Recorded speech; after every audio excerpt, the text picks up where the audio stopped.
Prepare-se para mergulhar na história do Império Romano como nunca antes. Neste vídeo, vamos explorar os altos e baixos, intrigas e mistérios que levaram à queda desse colosso da antiguidade. Mas não se preocupe, não precisamos de togas ou laurel nos cabelos, apenas muita curiosidade e vontade de descobrir. Então, venha conosco desvendar os segredos do Império Romano. O Império Romano atingiu seu auge sob o governo do Imperador Trajano, por volta de 98 a 117 d.C. Nessa época, Roma controlava um vasto território que se estendia da Mesopotâmia até a costa do Atlântico. O Império tinha um exército poderoso, bem treinado e bem suprido, além de uma administração civil eficaz baseada em cidades prósperas. A elite educada valorizava a cultura greco-romana e a unidade cultural era mantida através da literatura e retórica gregas e romanas. A capacidade financeira do Império permitia a cobrança de altos impostos, sustentando um grande exército e uma logística bem organizada. O sistema político era estruturado de forma que aristocratas ambiciosos podiam avançar em suas carreiras militares e civis. Os governos locais também funcionavam eficientemente, oferecendo oportunidades lucrativas para aqueles que participavam da administração. A religião politeísta promovia a tolerância religiosa, garantindo uma certa harmonia entre diferentes crenças. No entanto, o século III trouxe crises graves para o Império. Guerras civis, invasões bárbaras e doenças como a praga de Cipriano afetaram severamente o Império. A divisão do Império em partes menores, como o Império das Gálias e o Império de Palmira, temporariamente enfraqueceu ainda mais a unidade romana. Apesar das dificuldades, o Império conseguiu se reunificar sob governantes como Aureliano e Diocleciano. Este último introduziu o sistema de tetrarquia, com 2 imperadores seniores e 2 imperadores juniores, mas esse sistema acabou entrando em colapso. Constantino, o Grande, mais tarde reuniu o Império, mas no final do século IV, a divisão entre o Império Romano do Ocidente e do Oriente era uma realidade aceita. Essa divisão política foi acompanhada por crescentes divisões sociais dentro do Império. Os imperadores se tornaram mais autocráticos e distantes do povo, enquanto a corrupção e a crueldade se tornaram mais comuns. As famílias aristocráticas mais ricas acumulavam mais riqueza, enquanto o povo comum sofria com a inflação e a pobreza. A ascensão de soldados de origem bárbara dentro do exército romano e a adoção de rituais não romanos levantaram preocupações sobre a eficácia e lealdade do exército. No entanto, outros argumentam que essas mudanças não foram as causas principais dos problemas do Império. Esses eventos marcaram o declínio gradual do Império Romano e o início de um período de transformação cultural e política que eventualmente levaria ao fim do domínio romano na Europa. O cristianismo, uma das maiores religiões do mundo, desempenhou um papel importante na história do Império Romano. Embora haja debates sobre se o cristianismo contribuiu para a queda do Império Romano do Ocidente, muitos historiadores contestam essa conexão direta.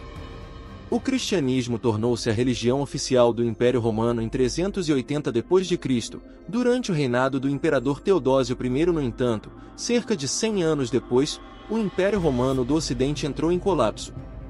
Durante os séculos II e III, quando o cristianismo estava ganhando mais seguidores entre os romanos, o Império começou a enfrentar uma série de crises, como rebeliões provinciais, anarquia militar e invasões bárbaras. No entanto, atribuir esses problemas diretamente ao cristianismo é simplificar demais a situação. Por exemplo, no início do século IV, apenas uma pequena porcentagem da população romana havia se convertido ao cristianismo, e a maioria estava na parte oriental do Império, que permaneceu mais forte durante a crise. Além disso, mesmo durante a queda final de Roma, o lado oriental, mais cristianizado, sobreviveu como o Império Bizantino. Na verdade, o cristianismo pode ter fortalecido o Império de certas maneiras. A Igreja Católica tornou-se patriótica e apoiava o serviço militar, o que ajudou a manter a coesão interna. Enquanto o Império Pagão era relativamente tolerante, o cristianismo também se tornou mais intolerante em alguns aspectos, perseguindo pagãos, cristãos considerados hereges e judeus.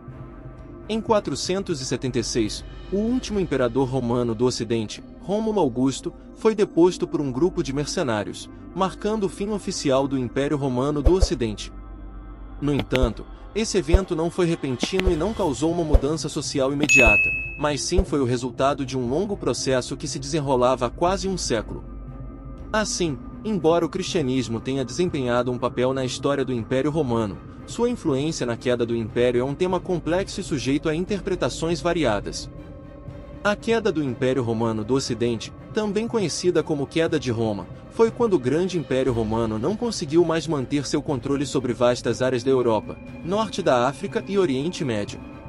Isso levou ao surgimento de várias comunidades políticas menores. Os historiadores dizem que várias coisas contribuíram para isso. O exército romano não era mais tão forte ou numeroso. A população romana também estava sofrendo com problemas de saúde e não era tão grande como antes. A economia estava fraca, os imperadores nem sempre eram competentes, e houve mudanças religiosas importantes na época. Além disso, os ataques constantes de povos bárbaros, que não eram parte da cultura romana, enfraqueceram ainda mais o império. A queda começou por volta de 376, quando os godos e outros povos bárbaros começaram a atacar em grande escala. Em 476, o último imperador romano do Ocidente foi deposto por um líder bárbaro chamado Odoacro. A partir daí, os invasores estabeleceram seu próprio domínio sobre grande parte do território do império. Embora o Império Romano tenha tido uma influência duradoura e sua cultura ainda seja importante hoje em dia, ele nunca conseguiu se recuperar totalmente. A queda do Império Romano não é o único aspecto importante desse período, também é importante destacar as continuidades culturais que persistiram mesmo após o colapso político. A queda do Império Romano do Ocidente, entre os séculos IV e V, é um assunto muito estudado na história.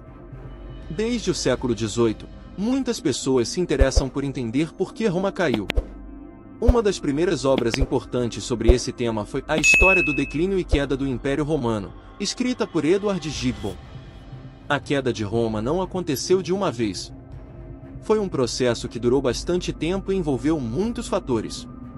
Uma das primeiras grandes derrotas foi o saque de Roma em 410 pelos visigodos. Depois, os vândalos saquearam Roma novamente em 455. Esses eventos marcaram o começo do fim para o Império Romano do Ocidente. Existem muitas teorias sobre por que Roma caiu. Gibbon, por exemplo, achava que uma mistura de corrupção interna e ataques externos enfraqueceu o império. Outros historiadores têm suas próprias ideias sobre o assunto. Alguns até comparam o declínio de Roma com eventos similares em outras partes do mundo, como o Império Chinês. Mas nem todos concordam que Roma caiu completamente. Alguns estudiosos argumentam que a cultura romana e seu governo continuaram influentes mesmo depois de 476. Eles sugerem que o período conhecido como Antiguidade Tardia mostra uma continuidade da cultura romana, mesmo com as mudanças políticas. Portanto, a queda de Roma não é apenas uma história simples de um grande império que desmoronou. É um processo complexo que envolve muitos fatores e continua a ser debatido e estudado pelos historiadores até hoje. E assim concluímos nossa jornada através do Império Romano. Esperamos que você tenha se divertido e aprendido tanto quanto nós. Se você gostou do vídeo, não se esqueça de deixar seu like, se inscrever no canal para mais conteúdos fascinantes como este e compartilhar suas opiniões nos comentários abaixo. Sua participação é fundamental para nós. Até o próximo vídeo, e que a história continue a nos surpreender.